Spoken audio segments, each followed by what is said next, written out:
बाप में दम नहीं है कि किसी एक आम आदमी घर में कोई बुलडोजर चला दे। बाजी बली बुलडोजर के सामने खड़ा हुआ मिलेगा। सीएम साहब की रैली के अंदर कुर्सियां खाली हैं, 2000 आदमी इकट्ठे नहीं हो पा रहे। जाट समाज के साथ जो धोखा किया गया, पे वोट दे ली, दो बार दे ली, पर हम मुद्दों पे वोट दे रहे हैं लोग। मोदी तो ठीक है, पर मुद्दे कहां जाएंगे?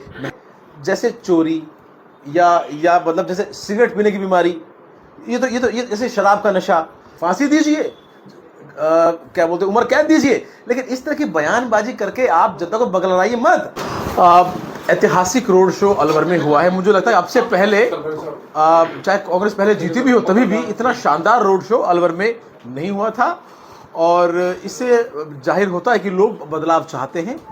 और अलवर की दुर्भाग्य रहा कि हमेशा बीजेपी ने बाहर के लोग भेजे, तो कहीं ना कहीं अलवर के लोग अपना खुद का एक सांसद चाहते हैं जो अलवर की लोकल प्रॉब्लम्स को समझ सके और उन्हें देश की सबसे बड़ी पंचायत में जाके रख सके। तो लोगों ने मन बना लिया है, और मुझे लगता है कि सबसे बड़ा मार्जिन से अगर कोई सीट हम लोग जीत रहे हैं राजस्थान में तो वो अलवर है। अगर गुरु की जो लोकसभा सीट है वो बहुत ही वोट सीट बनती जा रही है। सीएम साहब के लगातार दौरे वहां हो रहे हैं। कुम्हेर में एक सभा हुई थी, कुर्सियां खाली नजर आई, फिर भी क्या वजह है कांग्रेस जो है सरकार नहीं बना पाती? क्या जनता वोट देना चाहती है? कहीं हमारे ऊपरी जो नेता हैं उनमें कमी है, क्या मानते हो? देखिए, पहले की बातों में तो कमेंट करने की जरूरत नहीं है, लेकिन आज के वक्त में भरतपुर सीट हम बहुत अच्छे मार्जिन से वो भी जीत रहे हैं। सीएम साहब की रैली के अंदर कुर्सियां खाली हैं, 2000 आदमी इकट्ठे नहीं हो पा रहे।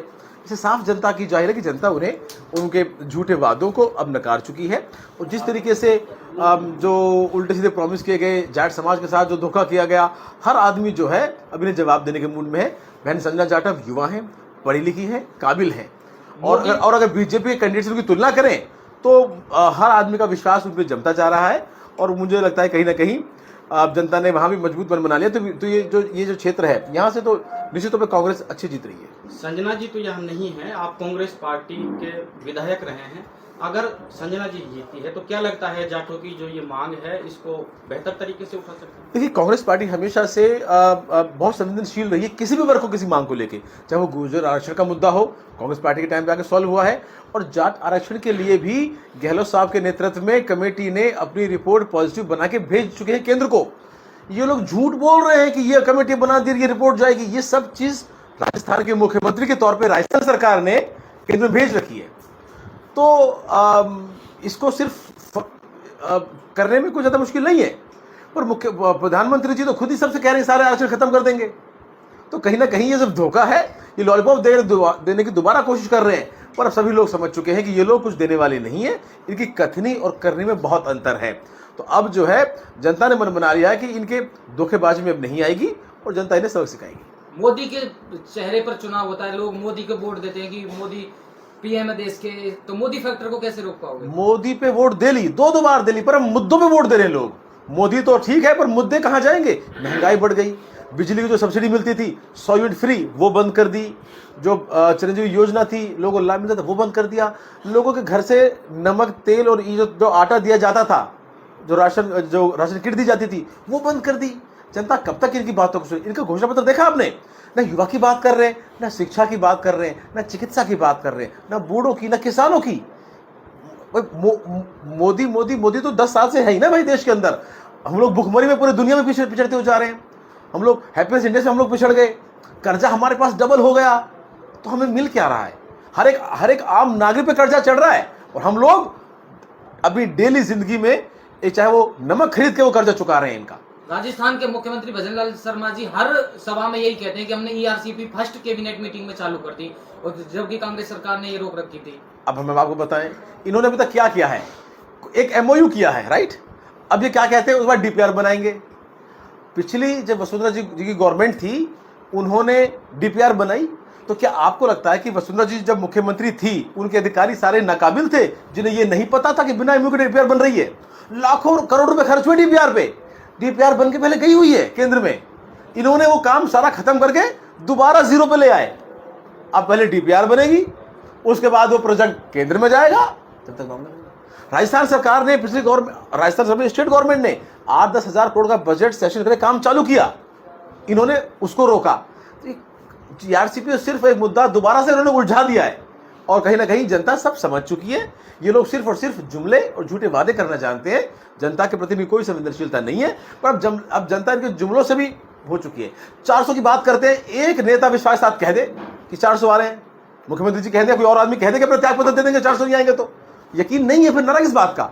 तो देखिए, इन नारों से नहीं चलेगा देश चलेगा संविधान से, प्यार से और सबको साथ लेके चलने से। कांग्रेस पार्टी की जो विचारधारा है, राहुल गांधी जी इसको लेके चल रहे हैं, मुद्दों की बात कर रहे हैं, वो किसानों से मिल रहे हैं, वो गरीबों से मिल रहे हैं, ऑटो रिक्शा, एक खेती करने वाले लोग, क्योंकि उनकी जरूरत इस देश में सबसे ज्यादा है। अडानी अंबानी का पेट तो बहुत भर गया, अब तो देश को माफ करिए। अच्छा बाजी भाई, 25 में से राजस्थान में कितनी सीटें कांग्रेस पर? देखिए, मैं आंकड़ों में नहीं खेलता, लेकिन बीजेपी से ज्यादा सीटें यहाँ कांग्रेस की आएंगी, ये मैं आपको दावे के साथ कहता हूं।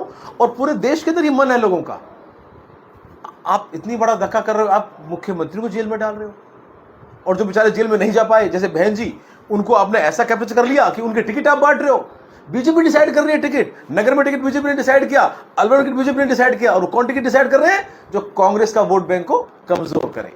तो कहीं ना कहीं, जैसे भी संदीप भाई कह रहे थे, बहुजन समाज पार्टियों के लोगों को भी ये समझ में आ चुका है। कांग्रेस के टाइम पे बहन जी मुख्यमंत्री थी यूपी की, बताइए किसी की केंद्र सरकार में या उनकी स्टेट सरकार में कभी कोई परेशानी हुई हो? तो हमने तानाशाही नहीं करी, इन्होंने पूरी पार्टी हाईजैक कर ली।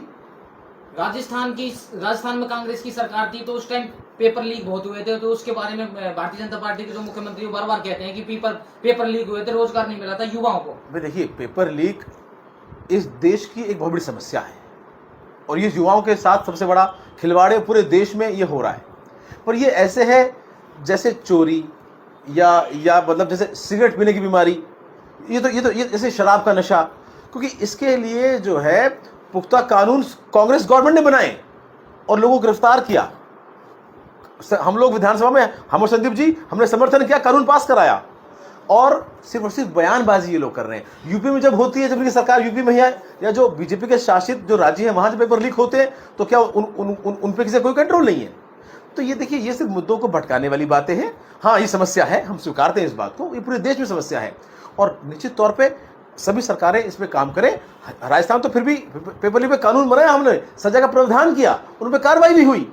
लेकिन देखिए, अब उन जनता के भावनाओं से खिलवाड़ करके जो है इस तरह की बयानबाजी करना, ये कोई सही बात नहीं। गृह राज्य जवाहर सिंह बेगम का कल एक बयान आया था कि नगर विधानसभा में आपराधिक किस्म के लोगों पर बुलडोजर चलाएंगे।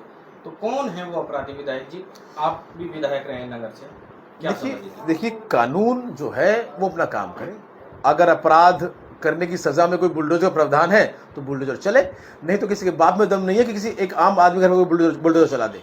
बाजी भली बुलडोजर सामने खड़ा हुआ मिलेगा।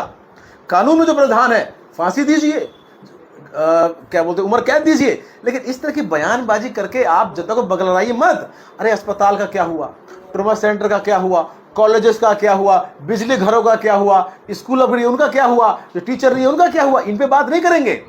जो जनता के मुद्दे पे बात नहीं करना चाहते ये लोग इस तरीके के उल्टे सीधे बयानबाजी करके जनता को बरगलाना चाहते हैं। पर जनता समझ चुकी है, टेम्परेचर डाउन है, आने वाले वक्त में जनता इन्हें वोट के बाद अपना जवाब देगी। विधायक जी, आज आप अलवर में पहुंचे हो, फैन फॉलोइंग आपकी इतनी ज्यादा है कि हम वहां से देख रहे थे, आपके यहाँ पर भी बहुत अधिक संख्या में फैन है, तो नगर को चेंज करके कहीं और से आप चुनाव लड़ने का? देखिए, लोगों में जो प्यार और मोहब्बत है, क्योंकि जो 5 साल हमने, संदीप जी ने जो काम किया है अपनी विधानसभाओं में, उनमें हमने आम जनता की बातों को सुना, और ऐतिहासिक काम विधानसभा में हुए, चाहे वो अस्पताल खुले हों, चाहे वो कॉलेजेस खुले हों, चाहे वो तहसीलें खुली हों, कोर्ट्स खुले हों, और वो जनता के काम आने वाली चीज़ें हैं। तो कहीं ना कहीं आम जनता जो है वो कामों को प्रोत्साहित करती है, उन्हें समझती है, और उन्हीं का प्यार प्रेम हम तक यहाँ तक पहुँचता है। नहीं जी, मेरा बिल्कुल कहीं कोई इरादा नहीं है, नगर मेरा जन्मस्थल है, नगर से ही चुनाव लड़ेंगे, और आने वाले वक्त में जनता के बीच में रह के जनता का आवाज़ बनेंगे।